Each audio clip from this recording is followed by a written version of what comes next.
ಇಲ್ಲಿ ಕಂಚಿನ ಪದಕವನ್ನ ಈ ಪ್ರಣತಿ ವಿದ್ಯಾರ್ಥಿನಿ ಪಡ್ಕೊಳ್ತಾರೆ. ಹಾಗೆ ದರ್ಶನ್ ವೇದಿಕೆ ಮೇಲೆ ಬರಬೇಕು. Darshan 57 national cross country, 19 national youth athlete ಈ ಒಂದು ವಿಭಾಗದಲ್ಲಿ ಚಾಂಪಿಯನ್ ಪಡ್ಕೊಳ್ತಾರೆ. ಮತ್ತು 1000 ಮೀಟರ್ಸ್ ಮತ್ತೆ 1000 ಮೀಟರ್ಸ್ ಅಲ್ಲಿ ರಾಷ್ಟ್ರವನ್ನ ಮತ್ತು ರಾಜ್ಯವನ್ನ ಪ್ರಣತಿಯವರು ಪ್ರದರ್ಶನ ಮಾಡಿರ್ತಾರೆ. ಹಾಗೆ ದರ್ಶನ್ ಈ ವಿದ್ಯಾರ್ಥಿ ಹೇಮಂತ್ ಅವರ ಒಂದು ತರಬೇತಿಯಲ್ಲಿ ಈ ವಿದ್ಯಾರ್ಥಿ ತರಬೇತಿಯನ್ನು ಪಡ್ಕೊಂಡಿದ್ದಾರೆ.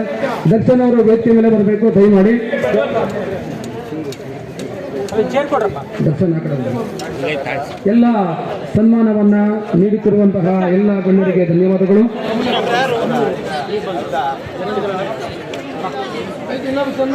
ಈ ವಿದ್ಯಾರ್ಥಿ ಬೆಂಗಳೂರು AIU ಅಂದ್ರೆ ಆಲ್ ಇಂಡಿಯಾ ಯೂನಿವರ್ಸಿಟಿ ಒಂದು ಸೆಲೆಕ್ಷನ್ ಇದೆ 19-20.